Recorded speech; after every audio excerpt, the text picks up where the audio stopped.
Después de 4 años sosteniendo su vida, ella planeó quedarse con la mitad de todo, pero cometió un error fatal. Durante 4 años sostuve una vida que creí compartida, construida sobre confianza, planes y promesas, sin saber que mientras yo daba estabilidad, ella diseñaba con paciencia la forma de quedarse con la mitad de todo, y su único error fue olvidar quién era yo realmente. Mi nombre es Adrián, tengo 32 años y llevo 8 trabajando como investigador privado, una profesión que me entrenó para detectar patrones invisibles, inconsistencias mínimas y verdades que otros prefieren ignorar, aunque paradójicamente esa misma habilidad no me protegió de caer en la trampa de la persona que amaba.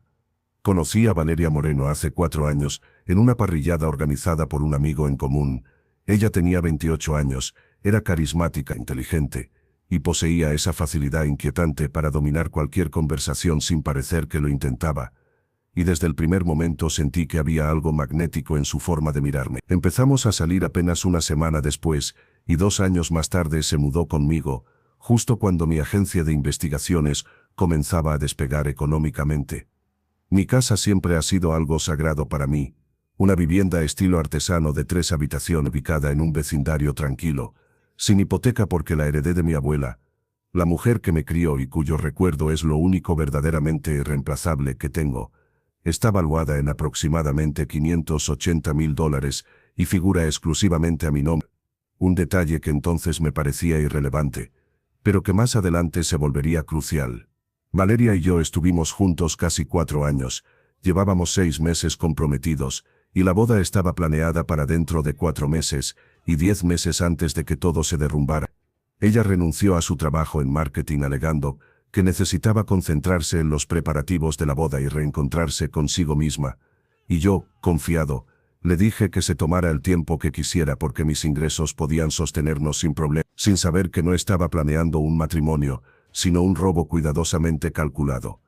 Una noche de martes, alrededor de las 9:30, yo estaba en mi oficina revisando grabaciones de vigilancia para un caso de espionaje corporativo, monótono pero bien remunerado. Mientras Valeria veía televisión en la sala, escuché cómo encendía la ducha en el 2.º piso y minutos después bajé a la cocina por una cerveza, y fue entonces cuando vi su teléfono sobre la encimera iluminado por una notificación que captó mi atención de inmediato. No soy de revisar el celular de mi pareja. Conozco bien lo destructiva que puede ser la desconfianza, pero aquella alerta no era un mensaje común. Era un audio de 47 segundos enviado desde su aplicación de notas de voz a Laura, su hermana mayor, con quien hablaba todos los días. Aunque curiosamente yo apenas la había visto un puñado de veces en 5 años, porque siempre estaba demasiado ocupada cuando proponía reunirnos. Esa debió ser mi primera señal de alerta, porque algo dentro de mí se activó, no como novios, sino como investigador. ¿Por qué un mensaje de voz? ¿Por qué exactamente 47 segundos? ¿Qué había que ensayar antes de decírselo a su hermano? Tomé el teléfono, abrí la aplicación y presioné reproducir, y en ese instante mi vida cambió para siempre. La voz de Valeria sonó clara, confiada, casi orgullosa, diciendo que esa semana volvería a insistir con el tema de poner su nombre en la casa, que yo no había mencionado nada sobre un acuerdo prenupcial, y que no podía creer lo bien que estaba funcionando el plan.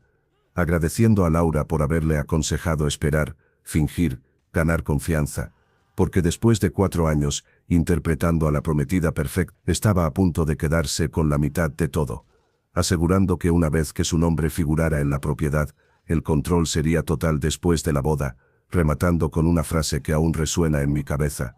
Está tan ocupado con su trabajo que ni se da cuenta. Sentí el golpe directo en el estómago, una mezcla de traición, rabia y una frialdad repentina que solo aparece cuando la realidad se vuelve imposible de negar.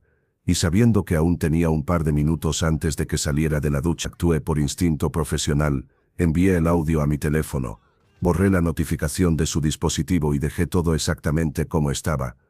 Luego regresé a mi oficina, cerré la puerta y escuché la grabación una y otra vez, entendiendo que ya no era un caso ajeno, que esta vez el expediente llevaba mi nombre, y que la mujer con la que planeaba casarme acababa de declararme la guerra sin saberlo. Como siempre lo hacía cuando un caso se volvía personal, repasé cada conversación, cada gesto, cada decisión de los últimos meses, y todo empezó a encajar con una precisión incómoda: su repentina renuncia al trabajo, su insistencia en hablar de seguridad a futuro, las preguntas disfrazadas de curiosidad sobre mis ingresos, los comentarios sutiles sobre lo injusto que era que la casa solo estuviera a mi nombre.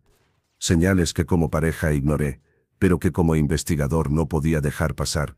A la mañana siguiente actué con absoluta normalidad. Desayunamos juntos, le deseé un buen día y salí rumbo a mi oficina como cualquier otro miércoles, pero en realidad no tenía ningún cliente urgente. Lo que tenía era un objetivo claro: confirmar hasta dónde llegaba su plan y protegerme legalmente antes de que fuera demasiado tarde. Lo primero que hice fue revisar movimientos financieros, no de manera invasiva ni ilegal, sino observando patrones compartidos, cuentas conjuntas, gastos recientes, transferencias pequeñas pero constantes que antes no estaban. Descubrí pagos a un abogado matrimonialista, realizados desde una cuenta personal que ella creía privada, pero que figuraba como vinculada a nuestro domicilio. Después investigué a su hermana Laura con más detenimiento. Encontré que había atravesado un divorcio conflictivo 2 años atrás, y que había salido beneficiada gracias a una estrategia legal muy similar a la que Valeria describía en el audio. Entendí entonces que aquello no era una idea impulsiva, era un plan aprendido, diseñado y ejecutado con paciencia. Mientras tanto en casa, Valeria empezó a intensificar su actuación, se mostraba más cariñosa que nunca, hablaba de hijos, de viajes, de cómo todo lo nuestro debía ser compartido. Incluso una noche sacó el tema directamente, diciendo que como futuros esposos no tenía sentido que la casa siguiera siendo solo mía, que el amor verdadero no necesitaba papeles ni desconfianzas. La escuché sin interrumpirla, asentí con una sonrisa tranquila y le dije que lo hablaríamos después de la boda. Vi en su rostro una mezcla de decepción y cálculo, pero no insistió, decidió esperar, creyendo que aún controlaba el tablero. Durante las semanas siguientes documenté todo: conversaciones grabadas legalmente, correos, mensajes, asesorías legales discretas. Consulté con un notario, abogado de confianza y un contador, blindé mis bienes, ajusté testamentos, separé cuentas y preparé un acuerdo prenupcial, que no solo protegía la casa, sino que dejaba claro que cualquier intento de manipulación previa al matrimonio anularía automáticamente el compromiso. No lo hice por venganza, lo hice por justicia y por dignidad, porque entendí que amar no significa entregarse sin límites. Cada noche regresaba a casa y compartía la cena con ella como si nada estuviera ocurriendo, y esa doble realidad fue lo más duro de sostener: verla sonreír, mientras yo ya conocía la verdad, escucharla hablar del futuro sabiendo que ese futuro no existiría. Pero también fue ahí donde confirmé algo esencial: no estaba destruyendo una relación, estaba escapando de una trampa. El punto de quiebre llegó una tarde de viernes, cuando Valeria me anunció con entusiasmo que había agendado una cita con un notario solo para informarnos. Dijo que no significaba nada, que era solo por curiosidad, y en ese instante supe que el final estaba cerca. Acepté ir, sin discutir, sin mostrar sospecha, porque ya no era el prometido ingenuo. Era el investigador que había terminado de reunir todas las pruebas, y mientras la observaba hablar animadamente sobre bodas y propiedades, comprendí que ella jamás se dio cuenta del momento exacto en el que dejó de tener el control. Fue cuando subestimó mi silencio. La cita con el notario fue tan reveladora como incómoda. Valeria llegó tomada de mi brazo, sonriendo con esa seguridad que siempre había usado como escudo. Hablaba sin parar sobre fechas, celebraciones y futuros hijos, mientras yo permanecía en silencio observando cada palabra, cada gesto, como si por primera vez la estuviera viendo sin el filtro del amor. El notario comenzó a explicar de manera general cómo funcionaban los bienes matrimoniales, y fue entonces cuando Valeria intervino con demasiada precisión. Preguntó directamente qué ocurría con una propiedad adquirida antes del matrimonio, si no existía un acuerdo prenupcial. El notario respondió con calma, pero sus palabras parecieron alimentar una expectativa que ella ya traía preparada. Noté cómo su postura se relajaba, como si confirmara que el camino estaba despejado. Fue en ese instante cuando pedí la palabra. Saqué una carpeta del maletín y la puse sobre la mesa. No lo hice con dramatismo ni enojo, lo hice con una serenidad que incluso a mí me sorprendió. Le expliqué al notario que antes de avanzar con cualquier plan, necesitaba dejar constancia de ciertos acuerdos previos. Abrí la carpeta y comencé a leer. Hablé del acuerdo prenupcial ya redactado, de la separación total de bienes, de las cláusulas de protección, y finalmente la condición explícita que anulaba cualquier compromiso en caso de manipulación, presión o intención fraudulenta demostrable. Valeria dejó de sonreír, su mirada pasó de la sorpresa a la tensión en cuestión de segundos. Intentó interrumpir, pero el notario le pidió que me dejara terminar. Cuando saqué el audio, El aire en la habitación cambió por completo. No lo reproduje completo, solo unos segundos, lo suficiente para que su propia voz llenara el despacho con palabras que ya no podían negarse. Valeria se quedó inmóvil, pálida, como si el suelo hubiera desaparecido bajo sus pies.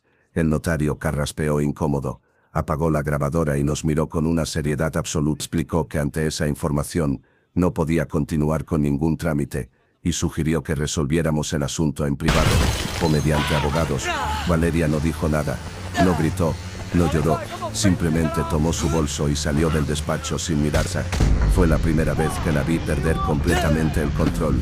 Esa noche no volvió a casa y por primera vez en semanas dormí profundamente, sin ansiedad, sin miedo, sin la sensación constante de estar caminando sobre una cuerda floja.